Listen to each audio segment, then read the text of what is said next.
Jacques Bertieu, missionnaire naierku, nadoni fianaka dimy sy ny tany drazany. Masinay Jacques Bertieu, nitoriany Jesoa, nanolo tena tokoa ho malagasy.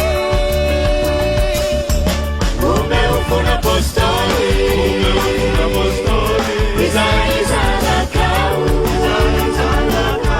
manony asiza natomboka tety aminy nosina.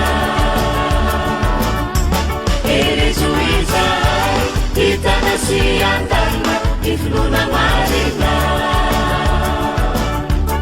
Erezoizay hitana sy andalina ny finoana marina.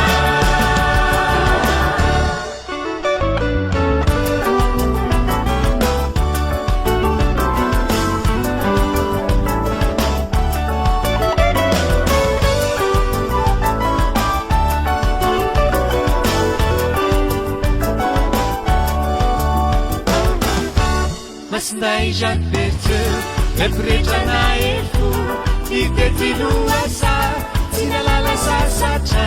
Masinday Jacques Bertieu, nikoizana toko, aminy fanaovatso, amiramatra.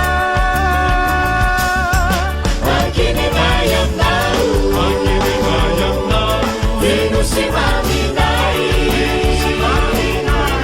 andresy fahatrana, tsiratsirarini andro sofeiza. Erezoizay hitana sy andalina ny finoana marina.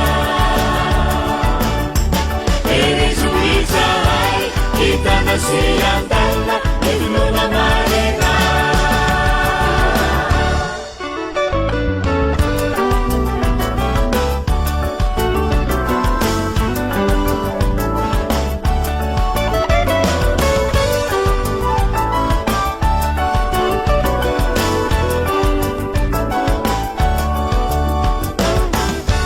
Masinday Jacques Bertieu, martiri naefo, nanolotrany any no ny finoana. Masinday Jacques Bertieu, nisotro nialeko maty, niaraka aminy Jesoa mba ho anay. Amasino izay, sy ny kanakaminay,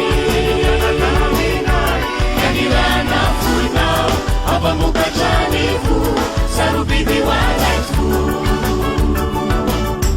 Erezoizay hitana sy andalina ny finoana marina. Erezoizay hitana sy andalina ny finoana marina. Amasino izay, sy ny kanakaminay,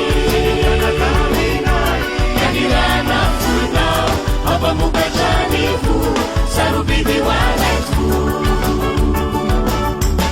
Erezoizay hitana sy andalina ny finoana marina.